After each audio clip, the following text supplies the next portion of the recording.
Good afternoon, everybody. Shubha Aparanno. Let me start by actually again conveying many congratulations for multiple reasons.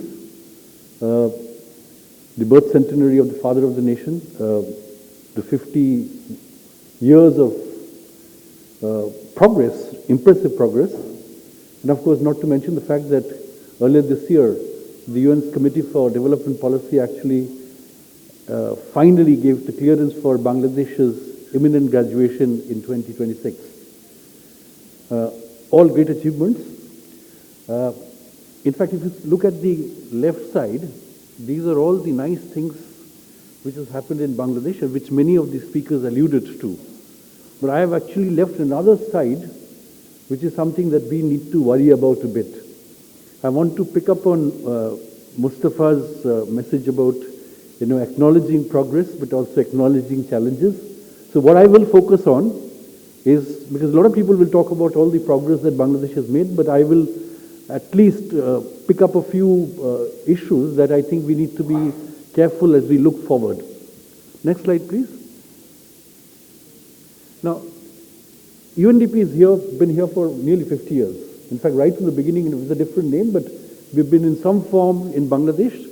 And what I will show in my next slide is that how the partnership with Bangladesh has actually changed over the years, essentially responding to a changing Bangladesh.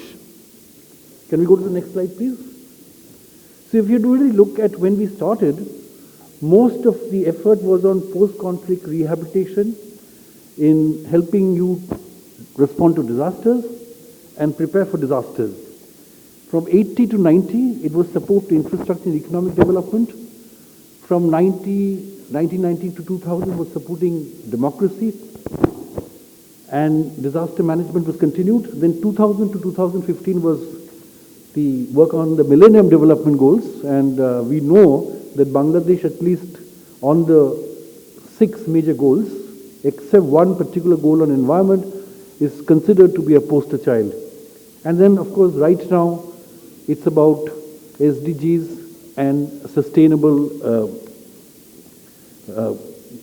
graduation. Now, this is all good. But at the same time, can we go to the next slide, please? We live in what is popularly known as the VUCA world. Volatile, uncertain, complex, and ambiguous world. And in that world, we have to remember a few additional things that is happening. Boishramyo barche. And I'm sure a lot of people over the last few days have spoken about it. We are seeing rapid urbanization, which is natural, but urbanization which is unplanned at the same time. We are in the age of Anthropocene. Anthropocene is the age of humans, where human beings have themselves become their existential threat.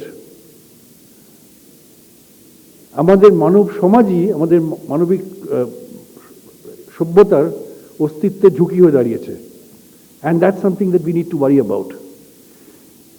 COVID has actually accelerated the advent of artificial intelligence, which is in some ways very good. In some ways, it has also left us underprepared. In fact, everybody is now talking of the digital divide which is occurring, and which is something that we seriously need to address.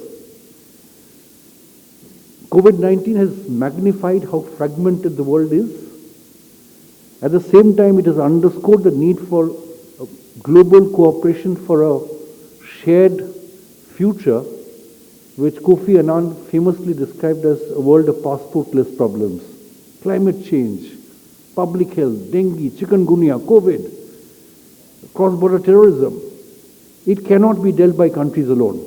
In fact, SDGs are the first ever global development agenda which reminds everybody that you are not just a native of your own country, but you are a citizen of the planet, and you have planetary responsibilities.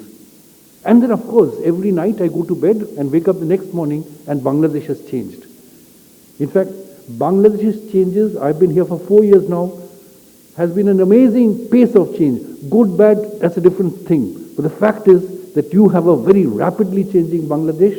And that rapidly changing Bangladesh, everybody has to be extremely nimble in our efforts to make sure that we're all in sync with these changes and able to support it better. Now, what are the two new realities? And I'm going to pick up on two things. One is, what does development look in the age of Anthropocene? What do we need to do better? And the second one, is it enough to graduate from LDC from an economic perspective?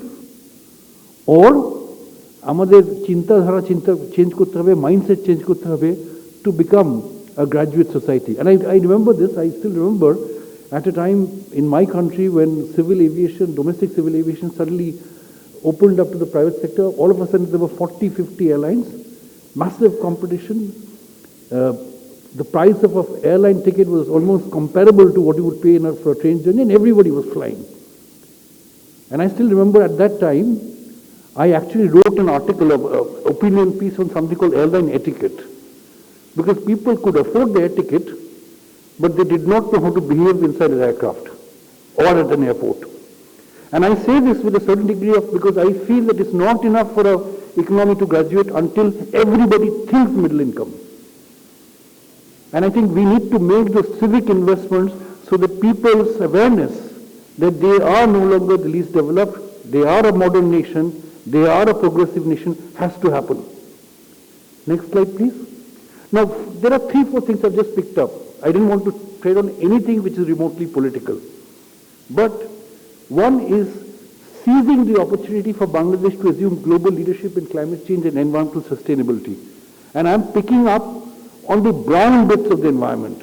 Because everybody will talk about climate change.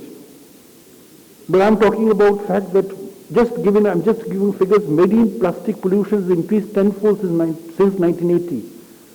And it has actually made a terrible impact on biodiversity.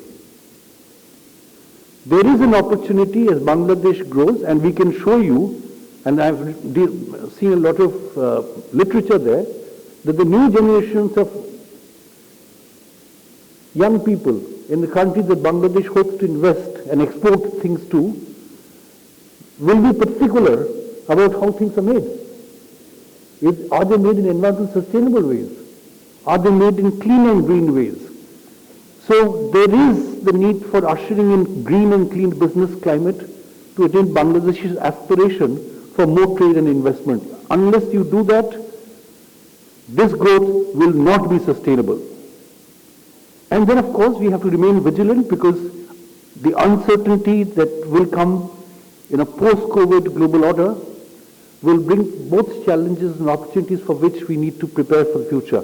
We need to be prepared, we need to foresight, we need to imagine what is going to happen in the future and be ready and be ahead of the curve.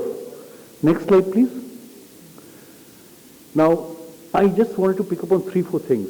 I think there is the need to rein in inequality. Until inequality is reined in, some amount of inequality will remain, but unless inequality is reined in, Sonar Bangla is not going to happen. There is a very short window, and I'm mentioning this because I'm always reminded by my Japanese colleague, the head of UNICEF, who looks at these figures, that while Bangladesh does have a demographic dividend, it has a number of young people, but there is a very short window when you will have that demographic dividend. In another few years, Bangladesh will age more rapidly than Japan. So you have to invest in the youth right now. In fact, when I even look at the cabinet in Bangladesh, I see very few young faces. That needs to change. Bring in more young people. And not to mention the fact that when you have a society that is going to be very rapidly aging and sometime very soon in the future, you will have to have the means to depend on a fewer people and still be able to have a prosperous enough society. The last bit is that, there is a goal 12. For the first time in the history of development, there is a goal 12, which is about responsible production and consumption. And it starts with each one of us. I mentioned this, a Bangladeshi society with sustainable consumption and production lifestyle, not just for itself, but for a healthy planet. We are planetary citizens with planetary responsibilities, and the time to start is here and now. In fact, we are right now in the decade of action, and let me end with my administrator, Akim Steiner, his saying, a recent saying, where he says that it is not about choosing between people and trees, between poverty or progress. It's about choosing to do things differently. And I think at the 50th year, at the time when you are celebrating, is not just look at the past and celebrate your progress. Of course, you should do that. But this is the time to take on the world much boldly, pick up bold reforms that you can do it. And just like Mustafa said, I also want to see a much better branded Bangladesh, a brand Bangladesh which is also about clean green production, about more equal society, and about a country which is a leader when it comes to taking care of the environment. Because the whole idea that you can grow now and clean later is not going to happen. Thank you very much for giving me the attention.